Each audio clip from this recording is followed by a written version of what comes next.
agora, assim, mudando completamente de assunto, eu vou falar de um dos meus filmes prediletos, assim, que é uma sequência de filme que você tem que assistir a cada 2 anos, senão o lado escuro da força vence. Que é o Star Wars, gente. É lindo, assim. Assim, tem duas trilogias que são duas histórias completamente diferentes. Assim, a primeira é mais legal numa questão de falando artisticamente, porque tem um vilão mais forte, que é o Darth Vader, que é um vilão meio que faz uma história boa. Tipo, um bom mocinho não faz uma puta de uma história, mas um bom vilão faz. E eu acho que, tipo, um dos melhores vilões da história do cinema é o Darth Vader. Ele é bem icônico, né?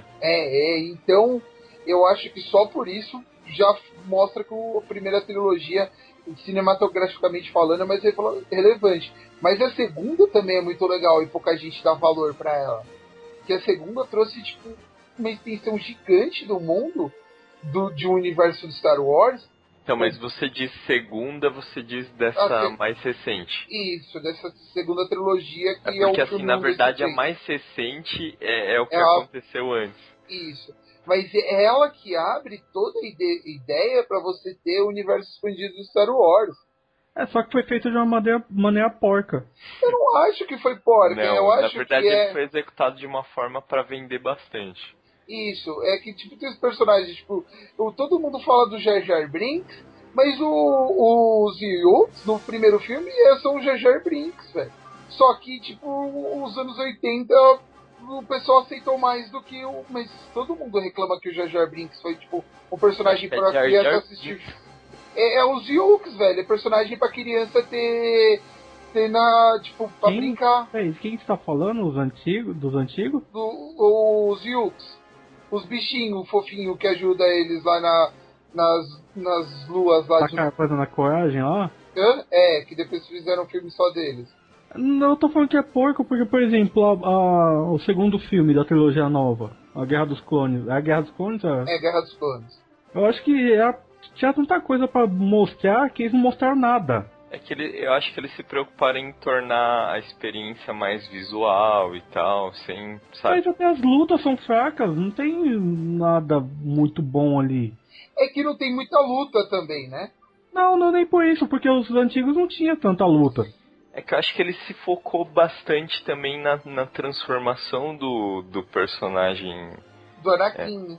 Do Anakin. Eles focaram muito nisso, né? Que é tipo o um menino segundo e o terceiro, que era, principalmente, que tipo, é a transformação ele era pra do ser menino. Meio que o salvador, né? Da pátria. No final do terceiro filme, uma conversa entre o Yoda e o Obi-Wan meio que entrega o que acontece. Que eles interpretaram que o Anakin ele trouxe equilíbrio pra força. Querendo Porque ou não. fez o Luke. Não, porque ele trouxe equilíbrio para a força porque existia 1 quintilhão de Jedi e sempre nunca existiria mais de dois Sith ou Darths. Então, o que acontece? Ele deixou exatamente 2 Jedi vivos. Ele trouxe o equilíbrio. Só que ele não trouxe o equilíbrio que os Jedi queriam. Entendi. Então eles não queriam equilíbrio, mas enfim. Mas é isso que o Yoda fala pro Obi-Wan, que uma profecia pode ser interpretada de diversas formas. Mas nem por isso eu tô falando, eles encontram aquele exército de clone do Boba Fett lá. E aí? Aí falar, beleza, ele vai embora? Que porra é essa? A guerra dos Gungan com os droids no primeiro, na Ameaça Fantasma foi melhor que aquilo. Aquela guerra foi muito louca, mano. Tem umas cenas geniais naquela guerra, né? Então, mas no segundo foi meio, sei lá, achei muito zoado o 2 e 3. O capítulo 2 e 3 da história. Achei mal feito o filme. Eu não achei mal feito, mas... Não, assim, não mal produzido, ele é zoado. Ele sofre, assim, de alguns problemas que o primeiro não tem, né? E ele sofre de alguns problemas que é a grande expectativa, né? Eu acho que às vezes a expectativa conta contra esses grandes filmes, assim.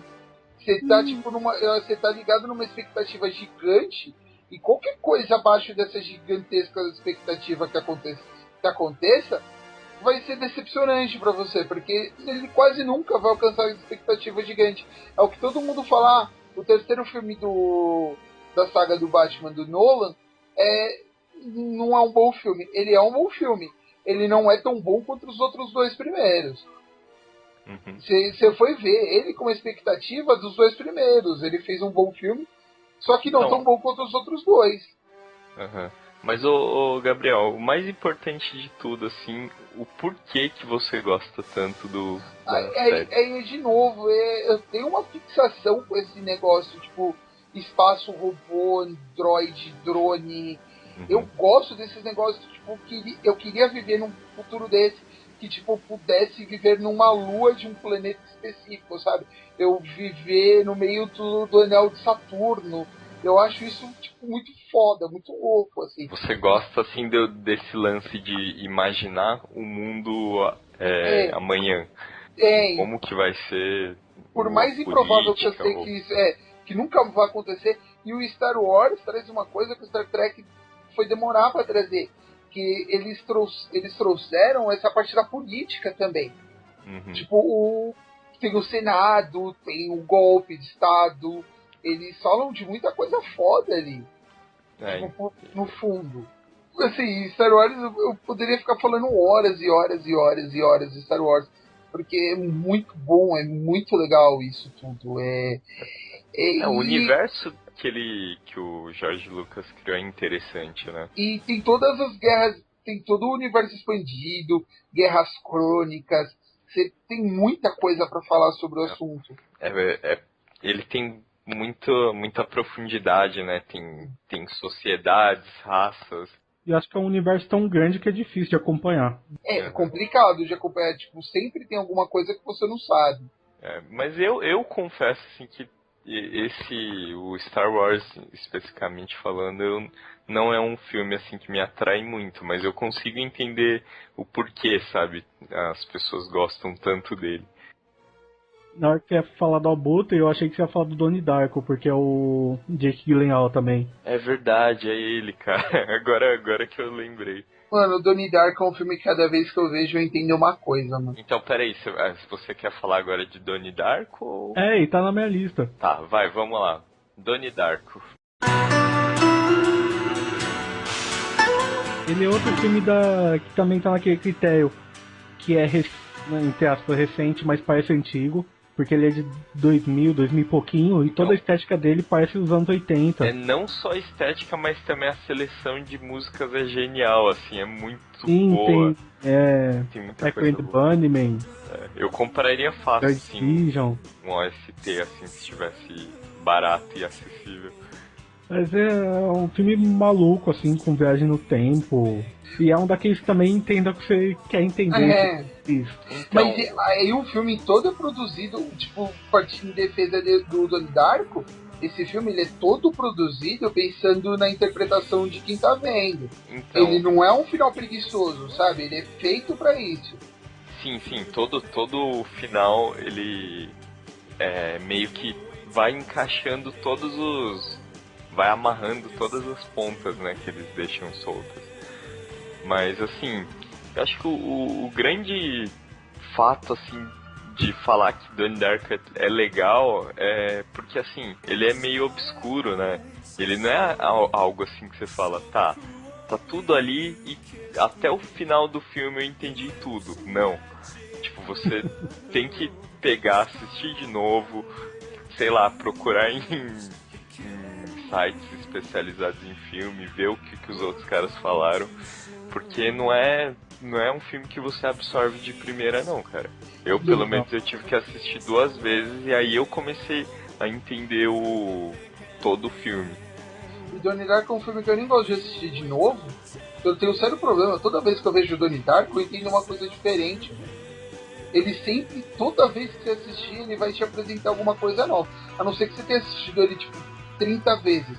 Mas, assim, as 10 primeiras vezes que você assistiu o Donnie Darko, ele vai ter algum elemento novo que você ou não tinha background o bastante para entender antes, ou você não tinha percebido antes, ou você estava num momento espiritual diferente, sabe? Não digo espiritual na questão tipo de Deus, Jesus, eu digo questão de ânimo, depressão, você tá mais feliz, você tá mais contente, você tá mais depressivo. Situação existencial, né? O filme muda, sabe? É um filme genial pra fazer disso. Então, ele tem muitos detalhes, assim, que que é o que eu falei, se você assiste de primeiro você não pega. Por exemplo, o lance do... Lembra daquela parte que ele pega a faca, ele fica meio que batendo contra o espelho? É que não é espelho, né? Ele tem uma barreira que fica... É uma barreira, só que você entende aquilo na hora como uma brisa do cara, né? Porque... mas pode ser uma brisa do cara, o filme inteiro pode ser a brisa do cara. Uhum. Então, ele meio que entende que indiretamente ele sabe o que vai acontecer, né? É que tá tudo dentro da cabeça de um moleque que é tratado como esquizofrênico, né? Então aí você fica naquela que é isso que tá acontecendo. Então, e é legal também a abordagem um pouco daquele lance de wormholes, né? Que eles falam do lance científico, que assim, até faz sentido, né? Eu não lembro bem qual que é a explicação, mas era um lance de dobrar as dimensões, né? O universo tangente. Isso, exatamente. Então ele não é só um filme de brisa, ele brinca um pouquinho com o lado científico da coisa. E eu acho que assim, tem umas cenas assim que ele meio que tenta assim explicar pra você, só que sem falar o todo, né? Por exemplo, aquele lance das projeções, sabe quando começa a sair tipo meio com uma gosma transparente? E o que é a aproximação da pessoa? Isso, é como se ele compreendesse o fluxo do tempo e o que vai acontecer, né? É que foda que tem muita coisa que talvez o diretor tenha jogado lá só de sacanagem, que você fica... Então, às vezes você brisa Por quê? em cima de uma coisa que... Tanto que eu não sei se eu lembro de ter lido algo assim, que o diretor mesmo, ele deu umas explicações assim tão babacas que a galera ignorou, sabe? Tipo, não é isso não, cara. O que você tá falando, você tá tirando toda a mística, sabe, do filme. É porque tem a teoria do Homem de Vermelho lá, que é um gordão com a roupa de vermelha, roupa vermelha da Adidas, que ele aparece em umas três cenas do filme, ele tá só no fundo, parado com o braço cruzado. E é umas cenas espalhadas, então que porra que é aquele cara lá? Tem gente que fala que ele é tipo psiquiatra do maluco doido, e tipo, são momentos de lucidez dele, ele tá vendo o psiquiatra dele dentro das vidas. Tem gente que fala que ele é do FBI, do Caralho 4. Nossa. Ou você pode encarar que é só sacanagem aquilo lá mesmo. É tipo um easter egg, assim, só que... Tem aquela parte que o Donnie encontra a gordinha lá, chinesa, no corredor. Aí ele fala pra ela, vai ficar tudo bem. E tipo, e vai embora. E ela fica com medo, né? E aí fica um monte de porquê. Então, eu acho que ele já é bom, só que ele ganha uns pontinhos a mais por causa dessas reflexões que você faz. Por exemplo, sabe a cena que a professora, antes dela ser demitida, que ela fala da porta de celeiro? Então, esse né? Se ela é porão, ou é porão ou é o que tem em cima, sótão. Então, até nessa parte tem um certo significado, mas na primeira vez que eu assisti eu falei, cara, que merda, sabe? E o fato daquela cena lá da professora quando ela tá com raiva e tal, sabe? Tem algumas coisas assim que não ficam muito claras. Pelo menos até hoje, pra você ver, não ficou... É aquela coisa da vovó morte lá. Então, não, mas a da vovó morte eu entendi. Que ela tinha passado pela mesma coisa. Então, ela meio que passou... Aliás, ela passou por isso, só que todo mundo começou a considerar ela louca, né? Ela virou tipo uma ermitona, né? Ela ficou lá, isolada lá. Só que ela escreveu um livro e você sempre fica na curiosidade de saber o que tinha naquele livro. Na verdade, então, ela manda uma carta pra ele, né? Aliás, não, na verdade ela fica esperando todo dia na frente lá da caixa de correio pra alguém mandar alguma coisa pra ela, né? Como se ela soubesse, mas o lance do livro eu não lembro. Que ela tinha escrevido um livro sobre as viagens no tempo lá. E aí ela meio que queria dar pra ele o livro. Não, eu acho que o Donnie leu o livro, mas assim, eles nunca falou o que estava escrito no livro, eu só queria saber. Entendi. Você fica naquela curiosidade, né? E só extra aí, porque alguém assistiu a continuação? Saiu em 2006, eu acho. Chama S. Darko, que é a Samantha Darko, a irmã mais nova dele. Não vi. É bom? Não. Não. É assim, a atriz é a menina mesmo que fez a irmã menor dele. Só que, sabe, parece que vão pegar todos os elementos e tentar fazer sucesso. Ele é ruim porque, assim, a menina, ela tá fazendo uma viagem, ela passou por uma cidadezinha. E nessa cidadezinha que ela fica presa no universo tangente. Aí ela fica maluca ouvindo as vozes lá do coelho, que não tem motivo de ter um coelho. O coelho é o ícone do primeiro filme porque é o cara. E tem a ver com aquele lance de fantasia do Halloween e tal que o cara tava usando. O coelho não tem nada a ver com o universo tangente, ele não serve pra nada. É que na verdade é Frank, né? Frank. Então ele ficou tão marcante que os caras falaram, não, vamos jogar ele, senão a galera vai achar que não tem nada. Ele meio que virou a marca do filme, né? Mas por isso que o filme 2 é uma bosta. Não tem nada a ver com o primeiro, é horrível esse filme.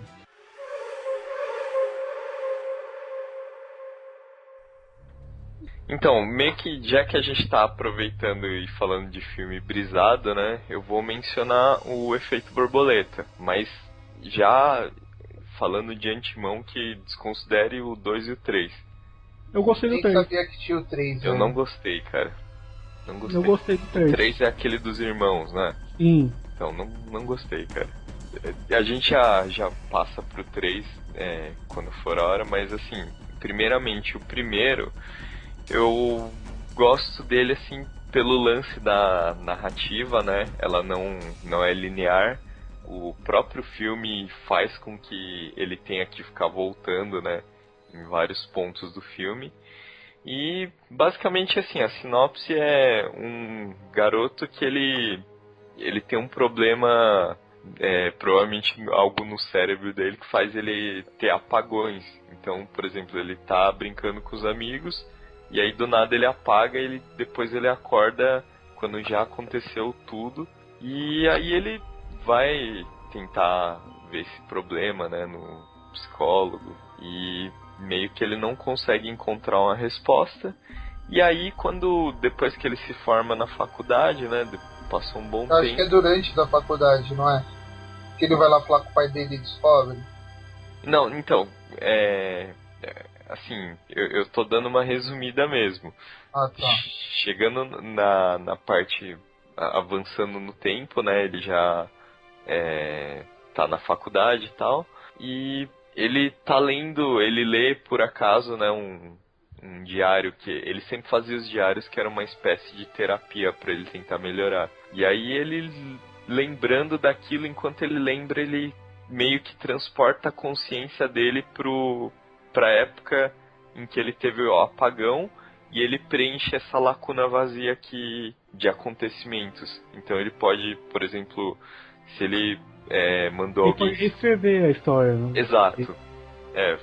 Resumindo assim, ele pode reescrever todos esses espaços em branco e meio que alterar tudo que aconteceu, porque a realidade que mostra lá naquele momento que ele tá na faculdade, rolam várias desgraças, né? Meio que o amigo, aliás, o irmão da melhor amiga dele mata um demônio. Um cachorro. E o maluco é um demônio, velho. Só tem uma realidade que ele fica bonzinho lá, que ele entra pra igreja maluca lá. Uhum. Então, e assim, ele propõe assim aquela reflexão de que as suas ações, né, por mais bestas que sejam, elas vão influenciar em alguma coisa. Elas vão mudar todo o resto, sabe? Eu acho legal esse... Não, mas a teoria do efeito borboleta é mais ou menos essa. É que, tipo, uma borboleta que bate asa aqui no Brasil pode fazer um furacão no Japão, entendeu? É o lance da teoria do caos, né? Que algo teoria do caos do simplesmente sem importância aparente pode... Não existe nada sem importância, né? Pode causar algo assim de proporções estratosféricas. Então, eu acho que a brisa que o filme passa é legal. O drama, né, do menino, eu acho que é legal. E a montagem é bem feita. As cenas, assim. Ó, tem uma falha ou outra, assim, que eu depois descobri lendo, assim, em blogs. Mas o filme, no geral, assim, é um ótimo filme. E na época marcou bastante por essa brisa aí de meio que viajar no tempo, mudar a sua vida, né? Através de algumas ações. E é isso aí. Eu gosto pra caramba desse filme, ele tá na minha lista. Ele é legal porque você vê várias possibilidades, né? Tem aquela cena que o pai da menina fez um filme lá com eles. É. Aí você vê que o resultado é ficar todo mundo meio perturbado. Ou quando ele tenta salvar os amigos lá pra segurar a bombinha lá, ele acorda sem o braço. É, tem várias consequências e as consequências afetam a personalidade dele e de todos os amigos dele. Uhum. Então, em um é o que o Gabriel falou, o que era o psicopata, ele meio que vira o bom samaritano. E aí em outro, a bomba explode na mão dele, ele fica sem os braços, né? E o amigo amigo dele fica com a menina que, no caso, a melhor amiga dele, que iria se tornar a namorada dele. Então, vamos falar então dos próximos filmes, né, da sequência, que o Kleber falou que pra ele é relevante, mas pra mim não. Não, o 2 não, o 2 eu acho muito ruim. É ruim e o personagem não tem nada a ver. Fraco, né? Uhum. Mas então, explica aí, por que o 3 você curtiu? Porque eu encarei um universo diferente, só aquela habilidade de voltar no tempo é igual. Se você for ver como um filme de ficção... É uma pessoa só com abre e fecha aspas da mesma doença. É, que não é doença, né? Mas enfim, com aquela habilidade. É um cara que ele namora as meninas lá e tal, e um dia elas morrem. Aí ele volta no tempo pra tentar salvar e vai morrendo várias meninas e tal. Uhum. E aí tem todo um mistério por trás. Então, ele é uma categoria diferente de filme. Não, então, se você vê eles isoladamente, você até compra a ideia. Só que se você vê como franquia efeito borboleta, você vai rolar aquele preconceito e provavelmente você não vai assistir. Ou se assistir, vai assistir falando que o filme é ruim. Que foi o que aconteceu comigo. Mas realmente, assim, isoladamente, até que é um filme legal. Mas eu acho, assim, que o primeiro ele foi melhor. Sim, porque ele foi novo, né? Não tinha nada... Então, ele foi novo, só que eu acho que a execução da ideia foi melhor. Uhum. Ele é, assim, é o que eu falei, ele é bem mais montado, assim. Você viu que tem um final alternativo do primeiro? Não sei se é real, mas... Na verdade, são 2 finais alternativos. Tem um que é muito bosta, que ele volta quando ele é um feto e se mata. Sim, sim. Aliás, agora que você falou, são 3. Mas eu acho que não é nem final alternativo, acho que é tipo que o diretor gravou todos e ele deixou pra decidir na edição qual que é. Então. Sim, mas os que não entraram no filme principal são os alternativos. Ah, sim. Então, eu gostei porque eles explicaram, eu assisti o DVD, né, e tinha o cara explicando todos os finais. Um deles é aquele que ele encontra a mina lá que ele gosta na rua e meio que os dois começam a bater um papo aí, o filme acaba aí. Esse não é do filme? Não, o definitivo mesmo é que ele pega, olha pra ela na rua e ele segue reto. Ele não para pra conversar. Que é o que mais faz sentido, porque assim, tipo, depois de toda a merda que ele passou, sabe? Se ele quisesse insistir ainda em ficar com ela, é meio que, mano, o cara não aprendeu nada, sabe? Não necessariamente, porque, tipo, ele parou de falar com ela quando era criança pra evitar todos os problemas. Eu acho que ele parou de falar com ela quando era criança pra evitar de se conhecer e evitar de amá-la. Porque, tipo, então, que ele não ama ela. Uhum. Não, porque, assim... Ele continuou sendo ele, ela que não lembrava mais dele. E a mãe dela é uma merda, né? O pai dela é um alcoólatra, pedófilo. Você vê que quando ela tá andando, ela olha também pra trás.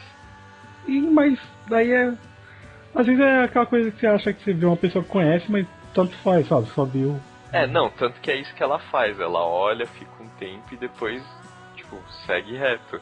Mas assim, eu acho que é o final que mais faz sentido mesmo, assim, porque, cara, imagina, toda a jornada dele foi, sabe, pra tentar encontrar uma forma de salvar todo mundo.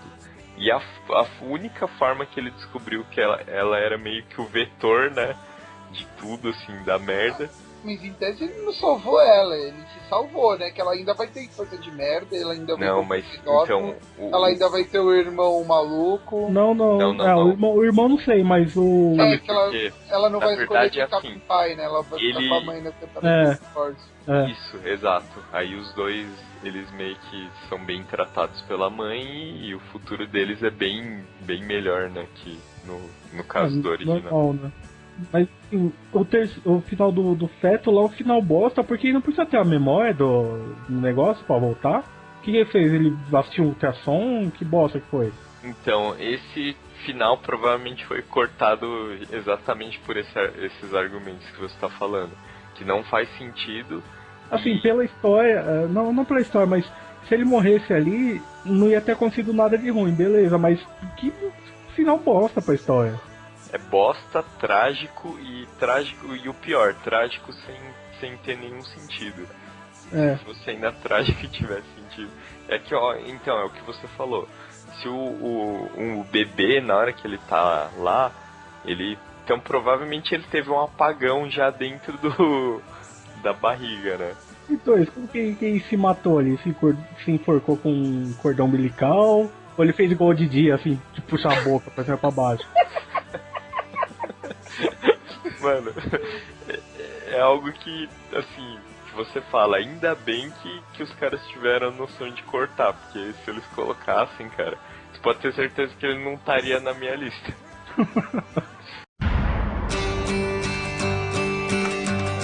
O próximo Eduardo já tinha falado, eu falei que ia falar também do Watchmen. Então, o Homem do Relógio é foda, né, velho? O Homem do Relógio. Mas a ideia é por causa que se sabe do relógio do apocalipse que tinha durante a Guerra Fria, né? Ou de Vigilante também, né? Pode ser esses dois. Ah, sim, mas é uma brincadeira. É uma brincadeira. Capa da HQ é um relógio, né? É um relógio. Não, mas é porque vigilante, qualquer vigilante é o Watchmen também. Então tem. Mas é uma brincadeira dele com isso, mas também porque algum de vocês chegou a ler a Graphic Novel? Sim. Então, na Graphic Novel eles falam muito do relógio do apocalipse, né? É porque tem mais tempo, tipo, você colocar uma vez a cada capítulo, no HQ é ok. Se você colocar 12 vezes a cena do relógio no filme, você vai ver a merda que vai dar. É foda, velho. É o Alan Moore sendo Alan Moore no mais puro e bizonho daquele ser escroto que ele é, né, velho? Então, mas o filme, muita gente reclama, mas acho que ele deu um contexto legal. Acho que eu já falei isso no podcast. De ter uma arma nuclear como ameaça da Terra no final. Sem contar que todo o filme mesmo, a fotografia, a trilha é muito foda. Quando fica passando os eventos do passado. O filme abre com Bob Dylan. Sim, a trilha sonora é muito boa. Só que assim, durante o desenvolvimento dá pra você perceber que algumas coisas assim foram trabalhadas assim um pouco na pressa. É tipo o estupro do comediante com a... como ela chama? É o nome de um pássaro, eu esqueci qual que é o nome dela. E tipo, o estupro dela é muito avançado, assim. Mas às vezes foi pra não mostrar mesmo. Mas o estupro dela nos quadrinhos é um dos fatores motivadores do Manhattan para deixar de acreditar. Por mais que tipo, o Manhattan soubesse que o comediante era um filho da puta, o comediante ainda era uma pessoa que ele respeitava por alguns motivos. E quando ele descobre que o comediante cometeu um ato, tipo, os piores atos que um ser humano pode cometer com outro, ele meio que começa a perder a fé na humanidade por causa do comediante e por causa do estupro. Então eu acho que foi muito a passar, assim, eu acho que o filme deixa a desejar nesse ponto, na desconstrução do personagem do Manhattan, que era aquele personagem que quis ser um super-herói e virou um super-herói tão foda que parou de acreditar no ser humano. Na verdade, o que fez ele surtar foi quando eles iam falar que ele dava câncer. Ah, Sim, mas aí é o que eu tô querendo dizer. Aí foi a gota d'água, mas ali ele já tinha visto diversas outras coisas. Né? Então, mas eu acho que eles cortaram essa cena aí exatamente para não mostrar mesmo. Antes da violência mesmo. É. Não, no filme mostra que ele estuprou a mulher lá. E que ele é o pai da menina. Mostraram que precisava mostrar que o comediante pegou a mulher e o outro do capuz porrou ele lá. Eles foram simples. Aí tem uma cena que eu acho muito foda. Eu não sei se é da versão do diretor ou se tinha na original. Que é quando a gangue lá entra na casa do Coruja. E aí o Coruja começa a arrebentar os caras e vai mostrando flash da época que ele era novo. Ele batendo nos vilões. Eu acho muito foda. Ah, não, isso aí provavelmente é só na versão do diretor. Eu acho muito boa essa cena. Né? E você tem que ver que o personagem do Coruja foi muito bem feito, né? O Coruja 2 ou o Coruja 1? O Coruja, o Nerd, o filho. O Coruja não é filho. Ah, tá. Mas é o Coruja 2. Então, porque ali, tipo, foi aquele personagem... Eu acho que os dois personagens mais bem feitos ali foi mais o Coruja e o Osman Dias. Mesmo o Rorschach, que é geralmente o personagem que todo mundo mais gosta, porque o Rorschach é maluco, e todo mundo gosta de um bom personagem maluco, mas assim, os dois personagens mais bem feitos no filme foi o Osman Dias e o Coruja. E no filme eles cortaram a brochada do Coruja, né? Cortaram. E tá vendo? Eles cortaram essas coisinhas do filme. Uma coisa que eu fiquei decepcionado um pouquinho no filme foi porque, assim, eu curti muito o personagem do Rorschach, ele realmente eu acho que é um dos personagens mais interessantes. E só que, assim, quando ele tira a máscara, você vê que ele é um maluco branquelo, assim, raquítico. Eu imaginei, sei lá, um cara, assim, com o rosto desfigurado, sei lá. Sabe? Não, ele é traumatizado psicologicamente, não fisicamente. Sim, eu compreendo, mas eu acho que eu fiquei um pouquinho decepcionado com isso. É algo besta, assim. Não é exatamente besta. Ele usava máscara não pra esconder a aparência dele ser feio. Ele usava pra esconder quem ele, o cidadão que ele era. Traço psicológico dele ou não? Não, ele usava porque os heróis usavam máscara. Tipo, ele... Então, só que a escolha do nome dele, né, como herói, ela tem um motivo forte, né? Então, porque... ele é um louco, gente. Não, então, o Rorschach, ele é o justiceiro. O Walter Kovacs é um maluco só. Então, mas eu imaginava, assim, que, sei lá, você ia tirar a máscara do cara, você ia mostrar um cara mais, assim, sei lá, transtornado, sabe? Não, você não precisa ter a cara cortada e fodida pra ser transtornado. Uhum. Não, mas eu acho que isso ia dar um pouquinho mais de profundidade pro personagem. Mas, assim, é uma besteira à parte minha. E é algo do filme, porque, como eu disse, eu não li HQ. Não, no HQ também, ele é tipo um Messi. Ele nem precisava usar máscara, porque ele nem famoso era, sabe? Tipo. Uhum. Não, ele usava máscara, eu não lembro da cara dele no filme. No HQ ele é um carinha branco ruivo, com fardas. Uhum. Então é igualzinho no filme. Só que, tipo, o que eu tô querendo dizer, ele, debaixo da máscara, ele é ninguém. Ele, se ele não usasse a máscara, ele, tipo, ele não precisava de um disfarce. Ele não era famoso. Ninguém sabia quem ele era. Ele não tinha uma vida fora do Rorschach.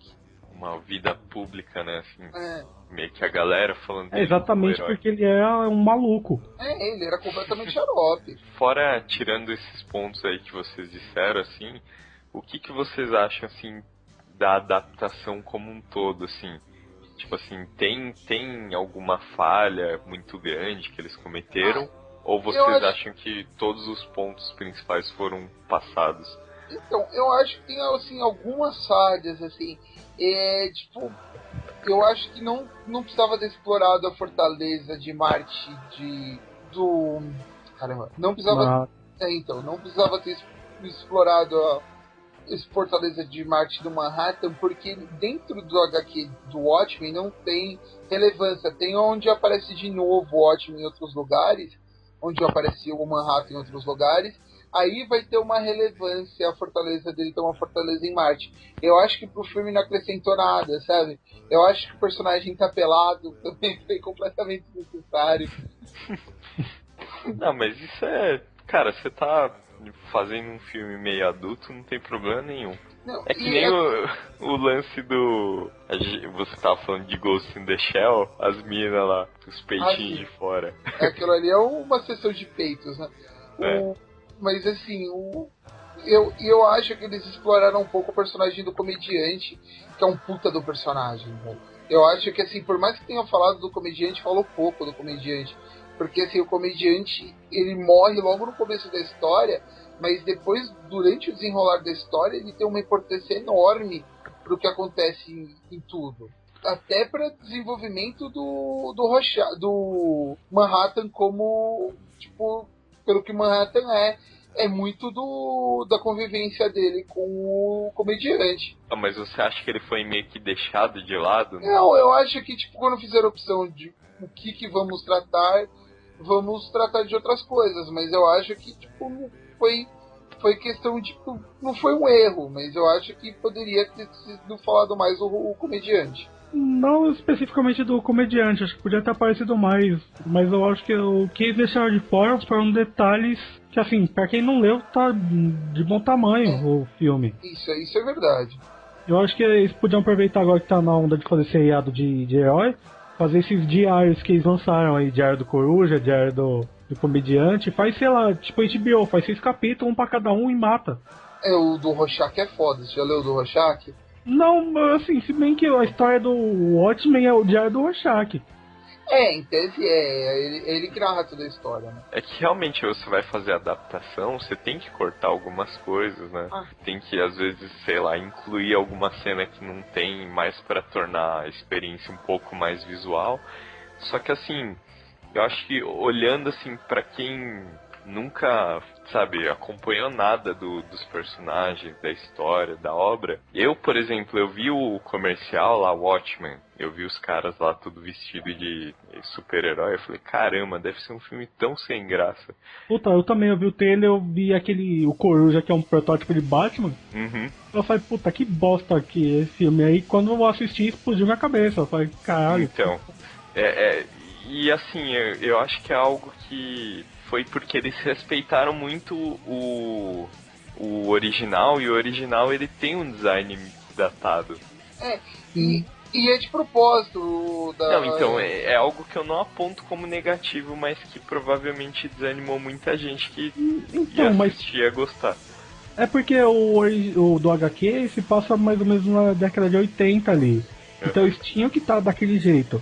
Então... Tirando o Ozymandias, que lá é só fiula aquela roupa dele. Uhum. Então, talvez não vendo isso como um lado negativo, mas justificando por que talvez ele não seja acessível assim a todos.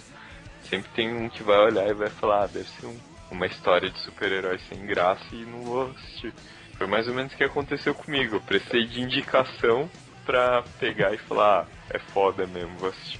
Não sei, eu pego uns filmes assim pra assistir. A maioria dos filmes que tá aqui eu vi na prateleira e falei, vou ver esse filme. Uhum. Vou arriscar, né? Sem noção nenhuma do que ia ver. E às vezes eu acerto.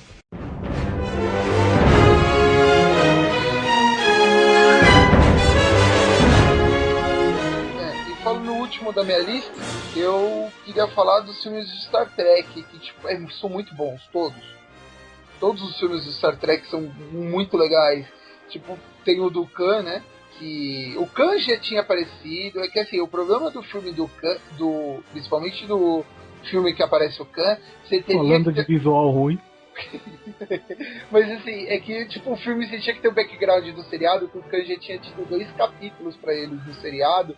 Então, tipo, eles no filme eles não deram tanto importância assim de contar a história. Eles simplesmente fizeram um filme.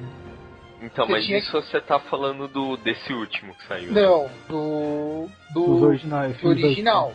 Os dois últimos filmes são muito bons, assim, é de tirar o chapéu pro J.J. Abrams, sabe? É que os filmes antigos, eles eram feitos como complemento ao seriado, né? Não tinha esse negócio, vamos fazer um filme de tal coisa. Isso, os filmes, é isso que eu quero elogiar nos filmes Star Trek. Eles não quiseram fazer, tipo, vamos criar um Star Trek pro cinema. Não, vamos fazer a continuação do seriado. É tipo um capítulo. Ele é uma extensão do... Isso, é um capítulo de 2 horas. Em vez de ser um capítulo de 43 minutos, não, é um capítulo de 2 horas. E isso é de muito, assim... E a ideia deles fazerem o primeiro episódio, o piloto da série do Picard do Next Generation, ser um filme também foi muito legal, né? Que é quando começa a nova geração, o primeiro capítulo é um filme. E o seriado começa dali. É uma aposta bem diferente mesmo.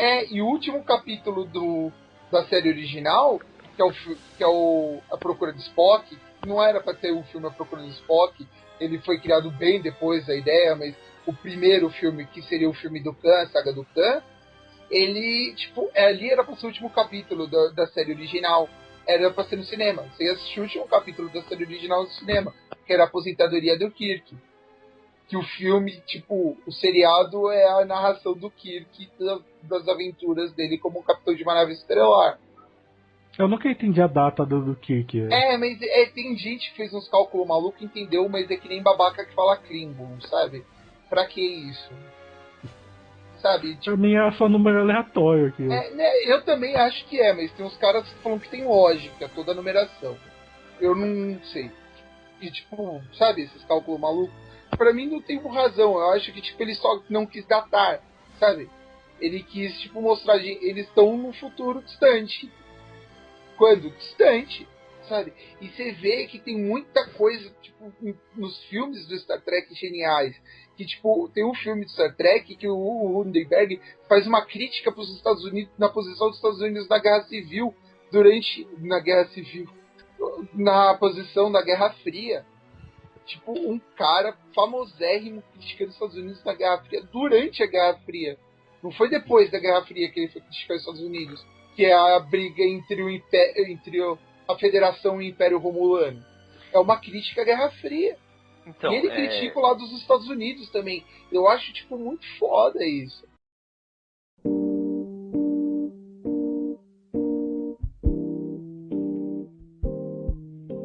Mas, assim, falta mais uma, assim, que eu queria falar que vocês não comentaram ainda. Então? Que é O Brilho Eterno de uma Mente Sem Lembrança. Minha última... Tava no meu número 2, assim, de top filme. Que também foi um dos filmes que eu vi na prateleira do locador. Eu falei, vou ver esse filme. E eu achei um filme foda. Tanto que eu vi que o Jim Carrey consegue fazer um filme de drama. Aí eu fui assistir o Cine Majestic, que eu tinha maior preconceito. Eu achei um filme foda também. Mas o Brilho Eterno tem ficção, tem drama, tem comédia. Um filme do caralho. E tem uma fotografia, uma das melhores. Eu acho que a melhor fotografia de um filme assim que eu vi é esse que eu tenho de lembrança, assim, que cada estado de espírito do personagem do Jim Carrey específico, a cor do filme tá naquele estado de espírito. Vamos supor, quando ele tá feliz, se eu não me engano, todos os tons de cores é amarelo. Quando ele tá na bad, tudo tá mais pro tom do azul frio, sabe? E eles ficam brincando com essa paleta de cor, e isso é genial, gente. Mas isso tem coisa de contraste, porque você vê que usam muito laranja e azul, porque é um contraste que você vê naquele arco de cor, e são exatamente opostos. E tanto que tem aquele negócio da Clay ficar trocando, ela pinta o cabelo de laranja, depois pinta de azul. Então, tem algum significado mais profundo? É o estado de espírito deles. Eles se vestem com a cor de acordo. As cores dos cenários e da roupa e do cabelo dela tá de acordo com o estado de espírito dos dois. A isso eu não me atentei muito, mas pensando agora, realmente assim, nesse aspecto já é um ponto a mais, né, pro filme. Mas o que o Kleber tava falando, assim, que tem um pouco de tudo, né, realmente. Só que, assim, acho que o que entra mais em destaque é, inclusive, o que o próprio nome do filme sugere, né. Bom, explicando um pouco, né, o que é o filme, ele basicamente conta... Em que ordem você vai contar o filme? Então, eu vou pelo menos explicar a história principal, que é a do personagem que o Jim Carrey interpreta, que eu esqueci o nome. É o Joel. Então, o Joel, ele é um cara que ele teve uma desilusão amorosa foda, e aí ele descobriu que ele poderia utilizar uma máquina, né, uma invenção que eles criaram, que faria ele esquecer especificamente todos os momentos que ele viveu com a ex dele. E aí ele começa a fazer esse experimento e o filme vai girando em torno, assim, do fato de ele não ter lembranças, só que ao mesmo tempo ele começa a fazer algumas coisas esquisitas que indicam que sobrou alguma coisa lá, algum resquício de memória da vida. O filme já começa ele acordando, aí ele vai pegar o trem pro trabalho. Não, na verdade o filme começa com ele dirigindo e chorando, né? Não. Não? Não, esse é o crédito do começo. Ah, tá. Mas assim, começa com ele acordando, aí ele, em vez de pegar o trem pro trabalho, ele surta, pega outro e vai pra Montauk, que ele encontra a Clem. Só que ele não conhece ela. Aí eles começam a conversar. Conhece, entre aspas, né? Aí eles começam a conversar e tal, depois eles começam a sair. Aí quando ele vai deixar ela na casa dela, aí aparece o Tobey Maguire. Ele bate na janela. Aí começa esse crédito com ele chorando. Você imagina que o Tobey Maguire é o namorado da menina. Sim, e aí depois, ele tem essa brincadeira de enganar. E aí depois já vai pra parte do que o Joe tá chegando em casa e vem o Tobey Maguire. Não é o Tobey Maguire, cara, ela é a Woody. É o Frodo. Aí ele começa, ele vindo da van, ele e outro cara, assim, imagina que os caras vão porrar ele, velho. Aí os caras invadem a casa dele e tudo, aí você vai descobrindo o filme. Então, aí que tá. Outra coisa que eu ia comentar é que ele tem vários subdramas, né? No decorrer, por exemplo, o lance do romance entre o professor e a menina lá que é a... Kristen Dunst. Tem o lance dos próprios do Elijah Wood, do papel que ele faz, que cada personagem tem meio que o seu subdrama e ele complementa o filme, né? Ele não é, assim, extremamente essencial, mas ele complementa a ideia do filme. É um filme que você tem que assistir 2 vezes pra você entender o filme. Pra você absorver ele completamente. Sim, ele é um filme muito bom. E basicamente, assim, o que eu interpretei mesmo foi aquele lance de... Por mais que, assim, a gente tente, sei lá, esquecer alguma coisa, a gente manipular a nossa mente pra ter outro tipo de comportamento, ele meio que fala, assim, que tudo que acontece na sua vida é meio que único, né? Sim, que aí no meio do processo dele apagar ela, isso aí ela já tinha apagado ele, né? E ele começa a não querer apagar, ele quer deixar aquela memória ali. Isso, é meio que ele tem aquele um pouquinho que sobrou, né? E até mesmo um pouco do que ele é, né? Antes de conhecer a ex dele, né? Que ele termina. Que meio que vai levando ele pro mesmo ponto onde ele tava. E o filme também pode ter aquela interpretação maluca que muita gente tem, que tipo, o amor vence, sabe? Por mais que você tente... Só que nesse caso ele não é tratado de uma forma tão romantizada assim. Sim, mas eu conheço um monte de gente que tem essa visão do filme. Entendi. É que assim, pra mim é mais o lance... É mais o lance filosófico do que romântico em si. Não, ele é romântico, só que assim, o final, um ouve a fita do outro, um falando merda do outro lá. Aí ela vai embora do quarto dele e meio que quer conversar e não quer. Aí acaba e corta pros créditos deles andando na neve. E essa cena começa a entrar em loop, sabe? Como se eles fossem sempre viver aquele momento, que momento legal. Entendi. Só que não que tenha acontecido daquela forma. Então, só que eu acho que... E esse momento pode ter sido antes ou depois. Realmente, agora que você falou, dá pra tirar essa interpretação. É que o lance que mais assim, me chamou a atenção nesse filme realmente foi... Porque assim, eu não levei exatamente como um romance, porque em tese o cara queria esquecer, ele fez de tudo, sabe? Tipo, ele falou, eu não quero mais sofrer por causa dela. Só que o lance triste é que ele meio que percebe que ele não consegue se desprender disso. Por isso que eu não encaro exatamente como um romance. Não é exatamente como um romance, mas ele não quis apagar ela. Então, no final das contas, não. Só que é meio que aquela coisa de... Cara, você quer sair dessa, sabe? Você quer, sei lá, eles terminaram por algum motivo, assim, seja forte ou não, eu não lembro exatamente o que ocorreu entre eles, mas assim... Então, aí é outro ponto interessante, porque eles terminaram porque ficou monótono. E aí eles começaram a brigar e tal, e terminou. Uhum. E o lance deles apagar a mente é que eles vão viver sempre a melhor parte do negócio, sabe? Se conhecendo, o começo que é a parte mais feliz. Então, só que aí que tá, ao mesmo tempo isso aí é uma insistência no erro. Por isso que é o que eu tô falando, eu não... Então, isso é um negócio que é uma pergunta muito foda, se o erro vale a pena ou não. Uhum. Tanto que no final ele meio que acaba assim, pelo que eu me lembre, os dois assim, meio que dando risada assim, como se eles fossem começar um novo relacionamento. Então, porque com eles, sem a memória, depois de ter apagado, eles iam sair e tudo. Eles são felizes, né? Então, eles estão se conhecendo e tal. Uhum. Aí quando um ouve que já tem a memória do outro, aí fica assim porque ele sabe o que a outra pensava, uma coisa ruim dele. Uhum. É por isso que ficam meio putos. Mas aí fica naquela, e aí, vale a pena, não vale, será que vai ser diferente? Uhum. Então, por isso que eu prefiro não chamar ele assim de romancezinho, porque... Não, ele nunca será um romancezinho, mas eu acho que, tipo, ele é um filme da linha do Donnie Darko.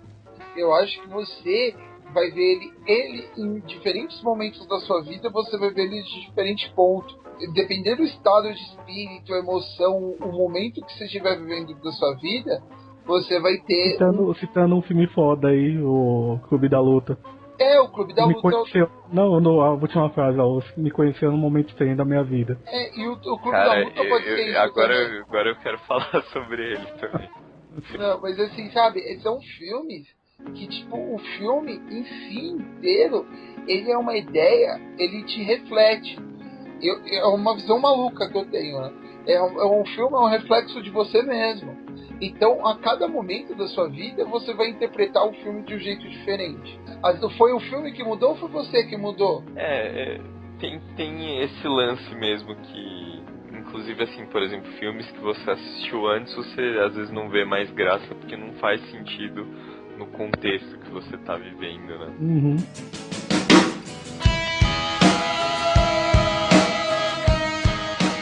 O que a gente podia fazer como a gente sempre faz, menções honrosas mesmo. Algo eu acho fora da lista, mas que a gente deveria... Menção honrosa, que eu acho que a gente nem pode falar muito por questão de tempo, é o Clube da Luta, que é um filme sensacional, é um filme sensacional, baseado num livro, que mudaram o final e ficou melhor o final do que do filme do que do livro. Eu acho que Iluminado é muito bom, é um baita de um filme. Eu acho bom, mas eu não colocaria na minha lista, não. Eu acho que eu colocaria numa lista um pouco mais extensa, um pouco mais pensada, tipo, colocando em estilos diferentes. Eu acho que o Iluminado assim, tô falando que o Clube da Luta eu colocaria, o Iluminado acho que não, mas daí é pra pensar pessoal mesmo. Laranja Mecânica. Laranja Mecânica é foda, 2001, Uma Odisseia no Espaço, do mesmo... Esse eu não colocaria. Full Metal Jacket... 2001. Nunca consegui assistir. 2001 é muita brisa, velho. Ele é muito lento, velho. Eu nunca consegui assistir. Não, mas então, eu acho que é bem a cara do tipo que o Gabriel gosta. Mas eu entendo. Mas 2001 tem a cara do... Kubrick, eu entendo, filme lento. Artisticamente eu entendo o filme, mas eu não tenho paciência de ver. Eu também não tenho, cara. Acho que todos os filmes do Kubrick são lentos, inclusive o Laranja Mecânica. Mas eu assisti o Laranja Mecânica, assisti o Iluminado, deve ter assistido alguns outros filmes dele, mas o 2001 em particular eu não consegui assistir inteiro. Assim, 2001 também tá numa lista sensacional de filmes. Eu acho que o Kubrick, qualquer filme do Kubrick e do Scorsese, pra mim, estão numa lista, porque os dois são diretores. Que o Kubrick, ele se destaca pelo lado técnico, né? Ele tem outras coisas boas. Assim, são dois diretores que tem, tipo, você vê um filme e você fala, putz, esse filme parece dele, porque ele tem a linguagem própria dele, tipo... Os filmes do Scorsese, você sabe que vai ser... Todos eles são mais de 2 horas de filme. São filmes que geralmente falam de corrupção. Os dois diretores têm a sua cara, né? E isso que eu acho legal também. Do mesmo jeito, ninguém falou aqui de filmes do Tarantino. Acho que os filmes do Tarantino são geniais, todos eles. São pouquíssimos, ele fez pouquíssimos filmes, mas todos eles são muito bons. Entre aspas, né? Ele tem uns 8, 9. Por uma carreira de quase 20 anos, são poucos, velho. Então, por isso que eu falei, poucos entre aspas. Deixa eu ver que eu colocaria do Estúdio Ghibli, eu colocaria o Only Yesterday. Que mais? Trainspotting é foda. Se eu falar de animação, eu acho que teria que falar em Mulan, que é uma puta de uma animação. Aquela animação da Disney também, que é com cavalo. Spirit é uma puta de uma animação. Forrest Gump, eu acho foda. Forrest Gump, aquele filme é animal. Ou até o outro Jim Carrey, o... Cinema Majestic? Não, que tá preso na cidade falsa lá. Ah, o Show de Truman. O Show de Truman, acho foda. E em outro aspecto até colocaria o Smiley, porque eu acho muito foda dele. Até o Detetive de Animais eu acho legal. Tipo, uma comédia pastelão, mas é uma puta de uma comédia pastelão. Tem que falar, eu não sei se vocês já assistiram Meia-Noite em Paris. Vai assim, a lista se estende. Então, deixa eu só falar uma coisa, que eu tiraria o Watchmen e o Idiocracy e colocaria dois filmes do... um filme do Kevin Smith.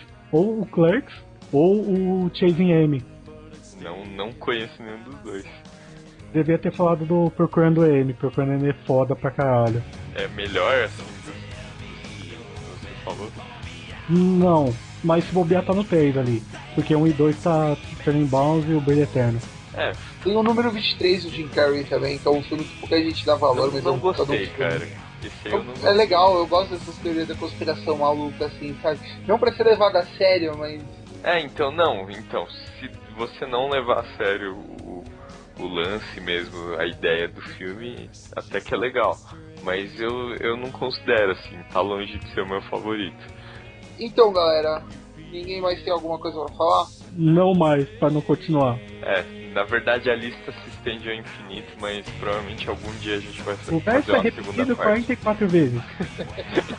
Volta, cara, Então, não esqueçam de curtir, comentar, compartilhar, nos contate para dúvidas, sugestões, críticas, e falou!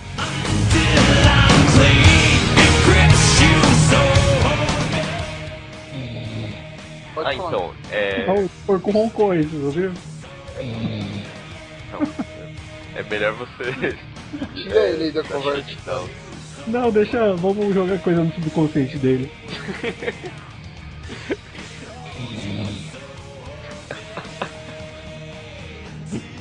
Mano, eu não vou conseguir gravar, velho.